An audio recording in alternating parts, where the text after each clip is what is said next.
respuesta sexual humana, analizando las respuestas fisiológicas, analizando, filmando la autoestimulación o filmando un encuentro sexual de parejas y tratando de medir distintas variables fisiológicas para poder tener una idea clara de qué es lo que está ocurriendo en el organismo durante esas respuestas, es bastante revolucionario y generó en su momento mucho movimiento. Ahora hay mucho, vemos a las chicas de Tinelli bailar medias desnudas y no nos importa, pero en ese momento, no, digo, estoy haciendo comparación de épocas. En ese momento la ejecución en mi falda estaba mostrando desviado. Imagínate estar desnudo delante de una cámara que te filmaran y te midieran la presión arterial, el electroencefalograma, era como muy...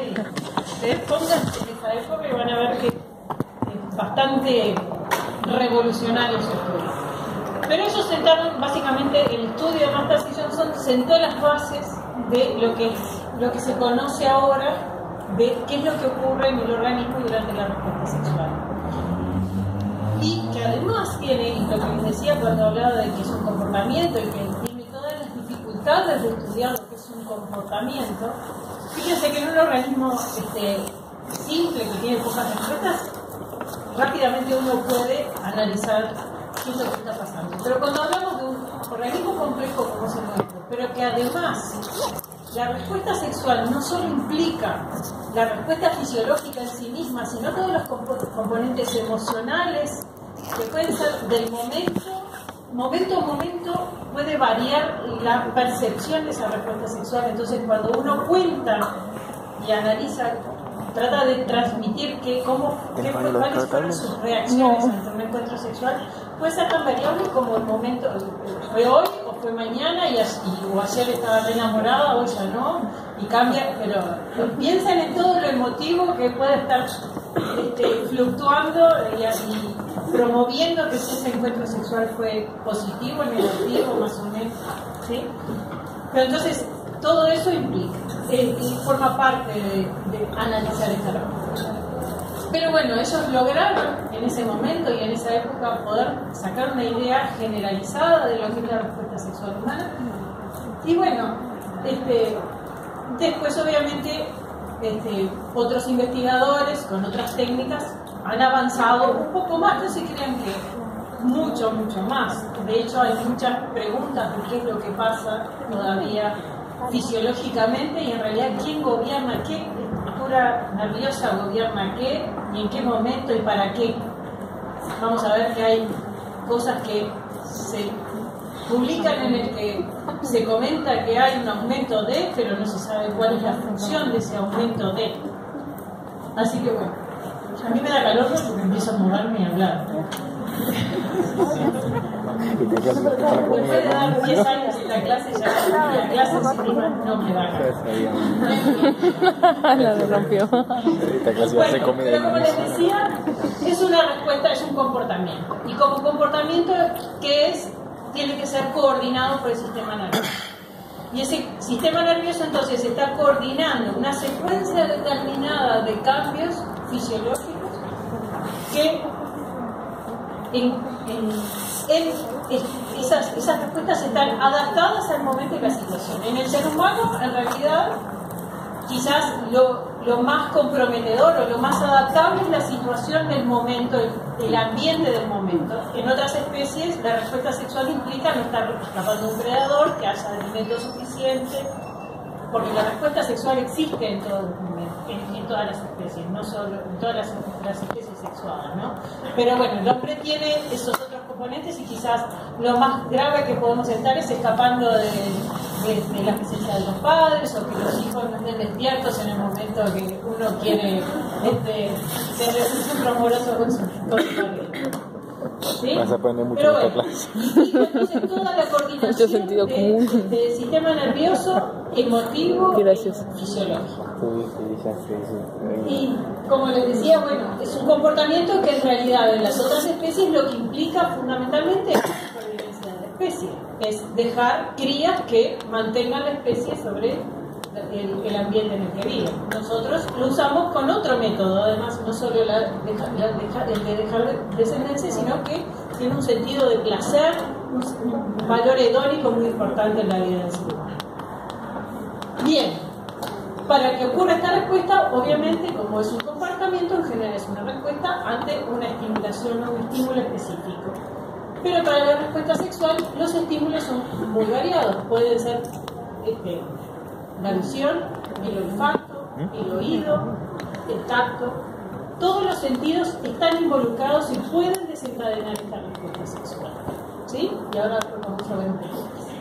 Una vez que se desencadena esta respuesta sexual, comienza la respuesta sexual, se van a observar entonces manifestaciones a nivel genital y además extragenital. No es una respuesta que está coordinada y dirigida a un sector particular del organismo, sino que todo el organismo va a estar involucrado en esta respuesta. Como les decía, Masters y Johnson fueron los pioneros en el estudio de la respuesta sexual y ellos lograron a través de estos estudios, fíjense que analizaron alrededor de 700 individuos con autoestimulación o con encuentro de parejas, y de ahí sacaron grandes conclusiones sobre el acto sexual humano, la respuesta sexual humana. Y a partir de ellos, entonces, de eso llegaron a la conclusión de que la respuesta sexual tiene 4 fases, que son la fase de excitación, la fase de meseta, muchas gracias, pasa que está muy caliente, y la fase de resolución.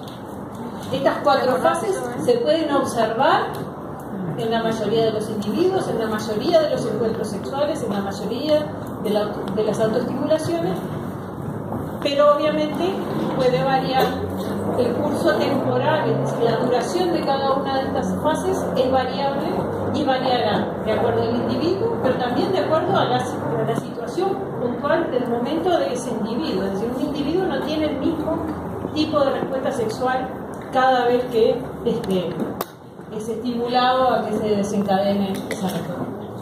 Pero bueno, en forma general uno puede analizar que la respuesta sexual se puede encontrar en estas 4 etapas: la excitación, la meseta, el orgasmo y la resolución. Y en general, la fase orgásmica será la más placentera, pero es la más corta. La resolutiva puede ser variable y la fase de excitación también puede extenderse bastante en el tiempo. ¿Sí? Pero bueno, uno encuentra esas 4 etapas. Y como les dije, es el sistema nervioso el que coordina todas estas respuestas, y obviamente el primer blanco de acción de esta respuesta sexual tiene que ver con los órganos genitales, y fundamentalmente lo hace a través del sistema nervioso autónomo. Pero en esa coordinación de la respuesta sexual, de todas formas tenemos un control central que implica la activación de estructuras centrales, tanto segmentarias como suprasegmentarias. Es decir, está involucrado el sistema límbico, el hipotálamo, la corteza incluso, y la médula espinal tiene un rol preponderante en esas respuestas. Y a su vez tiene un control periférico, como yo les decía recién, por el sistema nervioso autónomo. Es decir, que las eferencias responsables de la respuesta sexual están fundamentalmente a cargo del sistema nervioso autónomo. ¿Sí? Y si nos centramos, acá se ve mucho peor que en el salón de actos. A ver si puedo enfocar. Pero fundamentalmente en el sector torácico, por el sector torácico lumbar de la mano.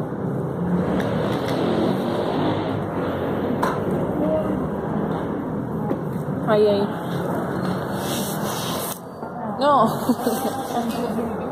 No. Ahí está mejor, ¿no? ¿Está mejor? Bien, así que es el sector toracolumbar el responsable donde se originan las principales eferencias para generar la respuesta sexual. ¿Sí? Aquellas que están controlando o de alguna manera regulando la actividad de los órganos sexuales. Entonces ahora vamos a analizar qué es lo que ocurre en la mujer en esta respuesta sexual, y luego vamos a pasar a lo que ocurre en el hombre. Y a lo largo de la charla van a ver que vamos a dedicarle mucho más tiempo a la respuesta sexual en los hombres que en las mujeres. ¿Por qué es eso? Porque fundamentalmente la mayor cantidad de información e investigación se ha hecho en hombres más que en mujeres. ¿Por qué? Porque en general, en algún momento de la historia de la revolución sexual y el estudio de la respuesta sexual humana, la disfunción eréctil generó un punto de apoyo, un punto de alguna manera importante para atacar, para tratar de resolver los problemas de disfunción eréctil. Y entonces hay una cantidad de artículos que se han dedicado a la neurofarmacología de la disfunción eréctil y qué es lo que está de investigación en ese entorno. Cuando uno va a buscar información acerca de la respuesta sexual femenina, ya es mucho más laxo, es más difícil encontrar buenos artículos con bases más que de comportamiento general y no tanto fisiológico de lo que ocurre en la mujer. Entonces, en general se asume que muchas de las respuestas, más bien que se ven en el hombre, se observan también en la mujer, y van a ver que es mucho más laxo toda la información que les voy a dar para la mujer. ¿Sí? Bien, como les dije, la respuesta sexual se desencadena por estímulos que pueden ser un estímulo sexual que puede ser visual, puede ser olfativo, puede ser auditivo, puede ser...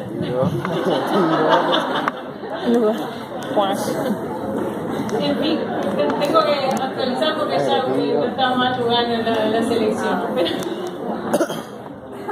Y como lo dije en los turnos anteriores, a mí el que más me gusta es en realidad. Y falta, por suerte, falta Está muy joven Johnny Depp ahí. ¿Es Johnny Depp? No. Está de la fotografía, sí. Pero, otros son de Game of Thrones. Entonces, los estímulos son importantes para desencadenar esa respuesta sexual. Y esa respuesta sexual se desencadena entonces por lo que puede ser la visión de la pareja sexual, por las caricias eróticas de la pareja, viendo una película erótica, en fin. Hay diversos estímulos. No me gustó. Distintos estímulos que desencadenan la respuesta sexual. Esto va a ser muy gracioso. Ya arrancó muy gracioso. Distintos estímulos que pueden desencadenar la respuesta. Entonces,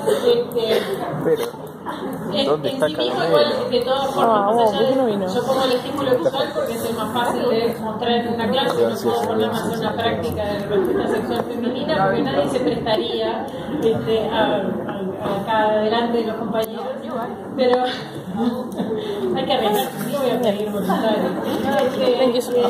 Pero en general, en realidad el estímulo visual no es el más estimulante en general en el grosso, a grandes rasgos del estímulo femenino. No es el estímulo visual, sino más bien es el estímulo mecánico, las caricias eróticas de la pareja, ¿sí? Pero no quiere decir que en algún momento en particular no sea un buen estímulo el estímulo visual, ¿sí? O el auditivo o el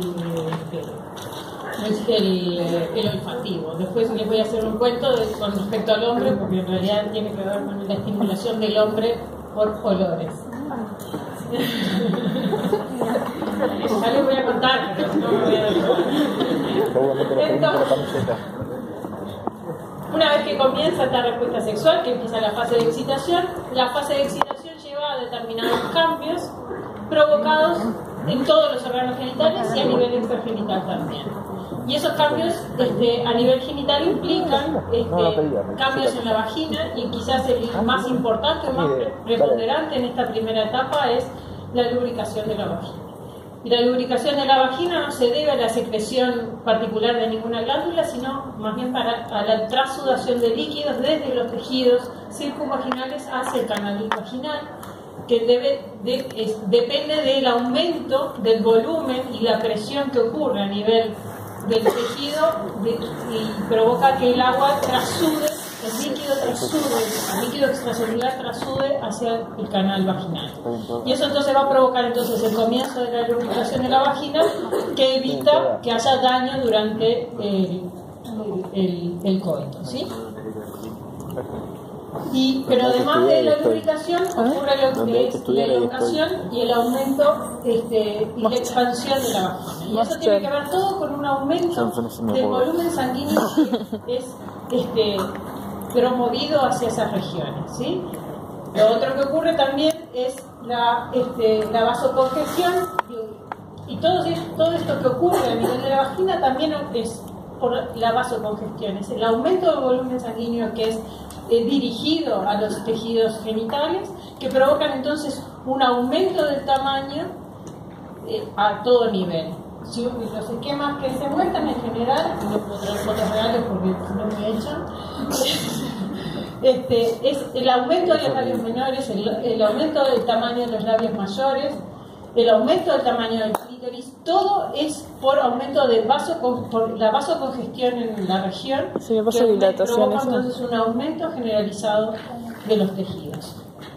¿Sí? Pero además también el útero sufre cambios durante esta primera etapa, que implica que aumente de tamaño y además ascienda en general el cuerpo del útero, está apoyado sobre la pared anterior del abdomen, y durante la fase de excitación el cuerpo del útero empieza a elevarse por acción de la vasocongestión, ese aumento del flujo sanguíneo hacia las regiones genitales y de los órganos reproductivos, provocando entonces ese aumento.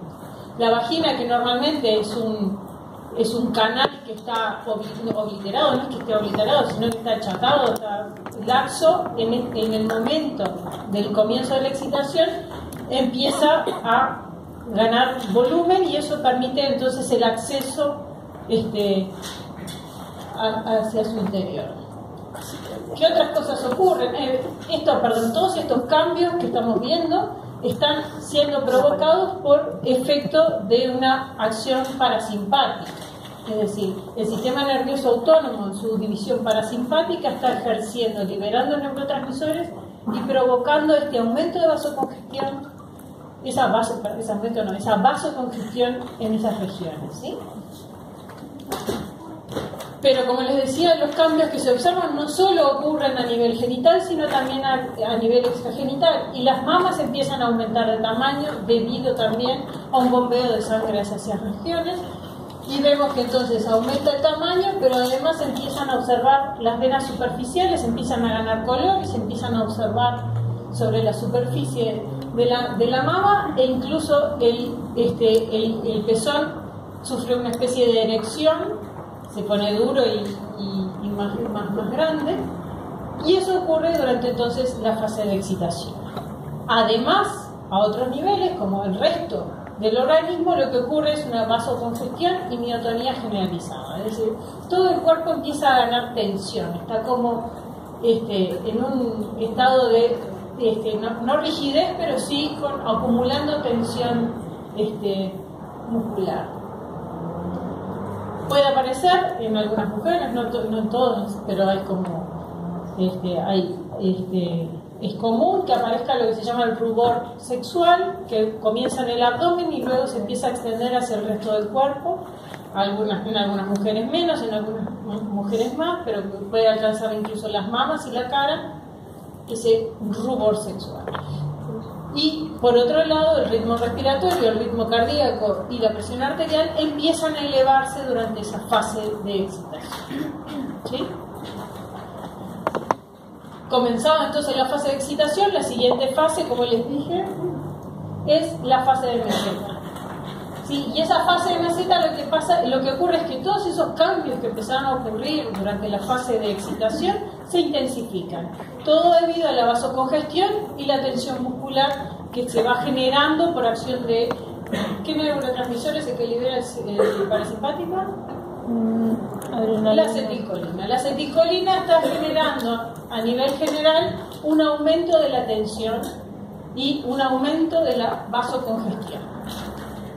Y quizás el elemento más notorio de esta fase de meseta es la formación de la plataforma orgásmica, que implica que la vagina empieza a generar un sector en el que se engrosan las paredes, y es lo que va a generar la fricción sobre el pene cuando hace introducción del pene en la vagina.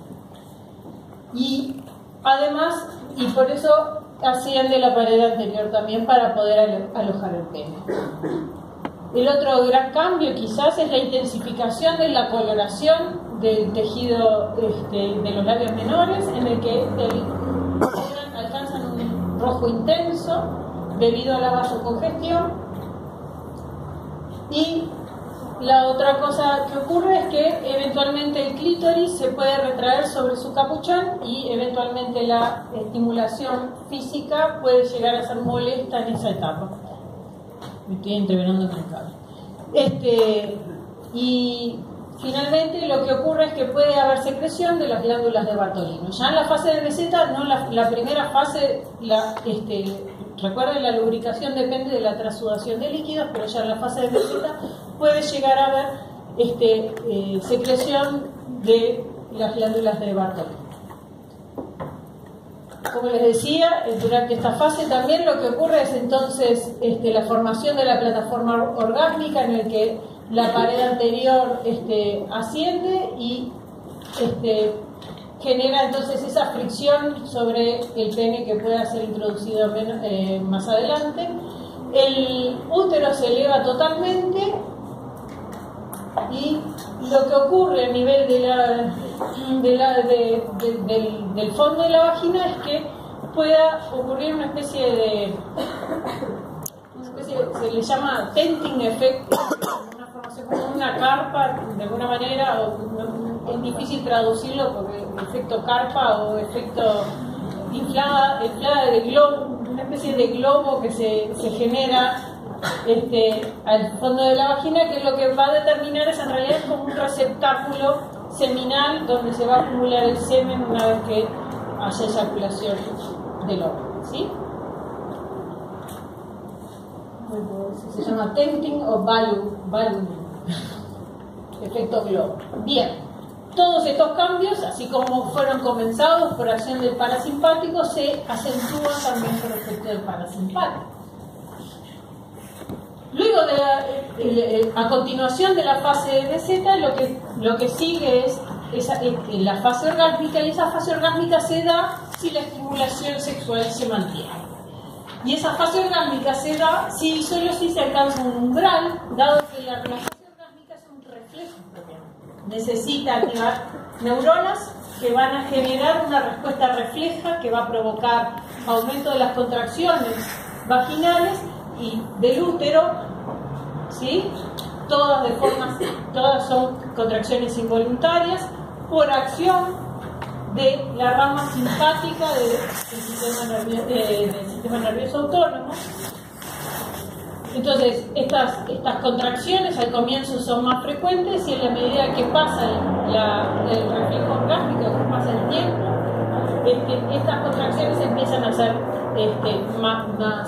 más lentas y incluso el útero se contrae con frecuencia similar a lo que puede ser un trabajo de parto, ¿sí?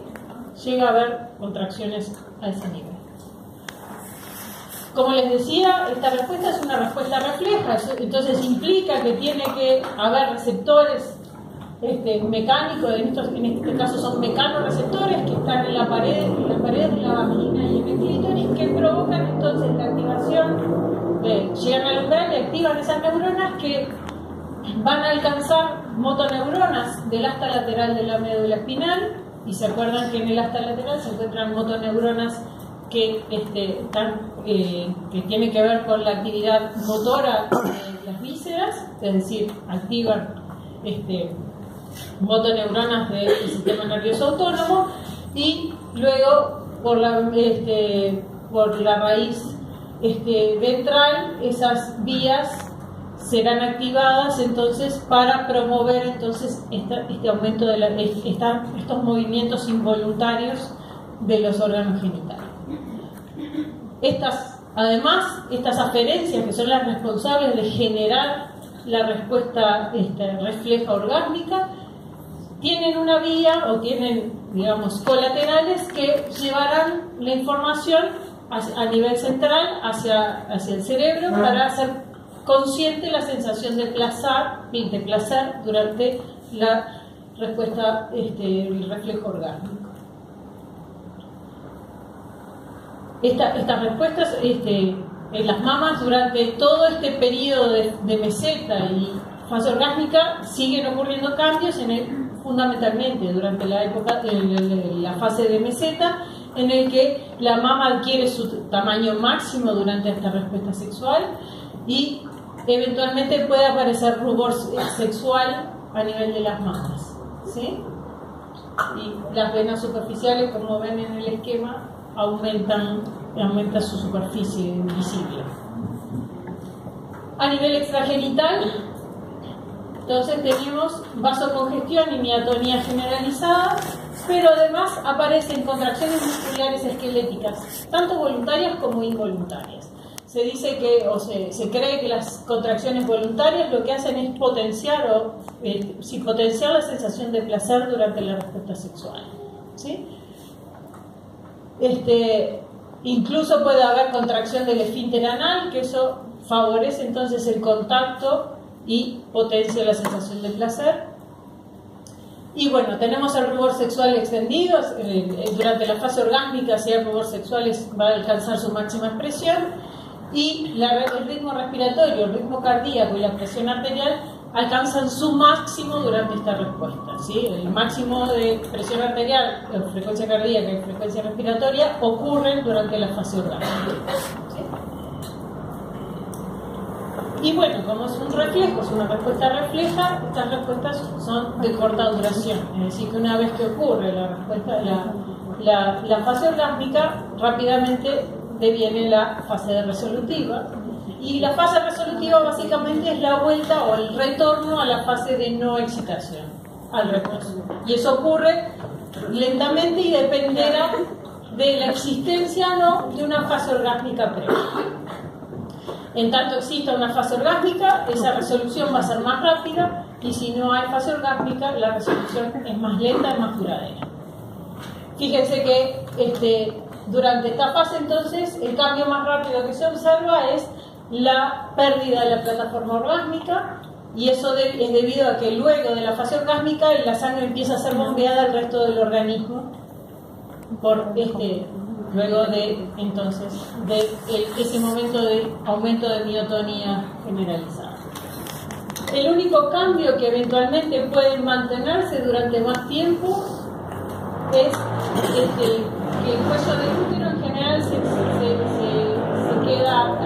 se alarga y queda abierto durante un tiempo para favorecer la fecundación, ¿sí? Para que los espermatozoides tengan mejor acceso a las trompas de Falopio. Pero fíjense que todos los demás cambios que ocurrieron durante el resto de las etapas de la fase de la respuesta sexual en pocos minutos retornan a su estado de reposo. Y las mamas obviamente también rápidamente durante la fase resolutiva vuelven a su estado de reposo. Fíjense que en 5 a 10 minutos el tamaño de la mama ya está recuperado. Como les decía, entonces ese gráfico que vimos al principio, que les dije que era como la estructura general de la respuesta sexual humana, puede tener diversos cambios dependiendo del momento de la persona del encuentro sexual. Acá fíjense que tienen 3 respuestas sexuales diferentes y les voy a llamar la atención. Primero que nada, en el título de esta diapo, que es la capacidad multiorgásmica de la mujer, y básicamente es una característica que se encuentra en las mujeres y que no se encuentra en el hombre. Obviamente para los 60 esta idea fue súper revolucionaria también, dado que encontrar que las mujeres eran capaces de tener orgasmos y múltiples en un solo encuentro sexual, en un mismo encuentro sexual, era también muy llamativo y muy revolucionario, ¿no? ¿Sí? Pero bueno, lo otro entonces en el gráfico negro lo que vemos de hecho es eso, es una respuesta sexual que implica la fase de excitación, la fase de meseta y Fíjense que las fases orgásmicas se repiten sin pasar por la fase de meseta. Rápidamente ocurre una fase orgásmica y otra fase orgásmica, y después el periodo de resolución es relativamente rápido. En este gris oscuro o verde, no sé qué color es, está la fase de excitación. Cuando alcanza la meseta es muy corta y de hecho hay ahí como una distracción, no sabemos. Buena idea.